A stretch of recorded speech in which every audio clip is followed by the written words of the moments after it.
தியாகராஜா அசைந்தாடும் கடவுள். அவர் எப்படி அசைந்தாடுறாருன்னு கேட்டிங்கனாக்கா, பார்க்கடலில் வந்து மகாவிஷ்ணுவோட மார்பில் பூஜையில் இருக்கிறார். பார்க்கடலில் வந்து அலை வந்து இப்படி ஆடும். முடிய அந்த அலை மீது மகாவிஷ்ணு படுத்திருக்காரு. அவருடைய தன்னுடைய ஆத்மத்தில் நம்ம எப்படி ஒருத்தர் ரொம்ப பிரியமாக வச்சு மனசில் நினைப்போமோ அதுமாதிரி தியாகராஜாவை தான் அவர் எப்போதும் நினச்சிக்கிட்டு இருக்கார்.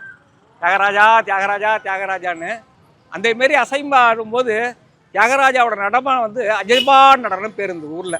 நம்மளுடைய மார்பில் ஒரு பொருளை மல்லாக்கப்படுத்தி வச்சா எப்படி அது ஏறி இறங்குமோ, இந்த கடல் அலை எப்படி வந்து இப்படி ஆடுமோ, இதுக்கு தகுந்ததான் 3 முறை இப்படியும் 3 முறை இப்படியும் இந்த தியாகராஜா ஆடுவார். இந்த ஊரில் வந்து பெரிய ரகசியம் என்னன்னா, வாரையும் சுவாமியும் கட்டுறது கிடையாது. பாக்கி எல்லா ஊர்லேயும் சாமியோட வாரையை வச்சு எல்லா ஊர்லேயும் கட்டுவாங்க. இந்த ஊரில் வந்து கட்டுறது கிடையாது. இதுக்கு புள்ளத்தண்டுன்னு ஒன்று பயன்படுத்தப்படுகின்றன. அந்த புள்ளத்தண்டுக்கு வந்து இழிப்பரம்பராயர் அப்படிங்கிற ஒரு பரம்பரை தான் இன்றாலும் கட்டிட்டு வராங்க.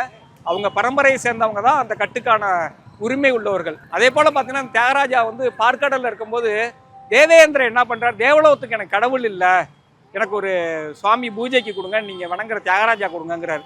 அப்போ ஒரு யுகங்கள் இவர் பார்க்கடலில் இருந்துட்டு சரி இந்தா அப்படின்னு சொல்லிட்டு தியாகராஜாவை தூக்கி தேவேந்திரன் கொடுத்துட்றாரு.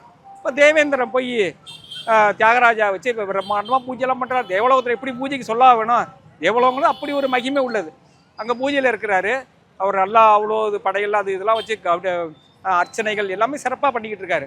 ஒரு காலத்தில் வந்து அசுரர்களுடைய தொல்லை ஜாஸ்தி பண்ணுறாங்க. எப்படின்னா, இவர் வந்து பூலோகம் காலம் வர வேண்டிய காலம் வருது.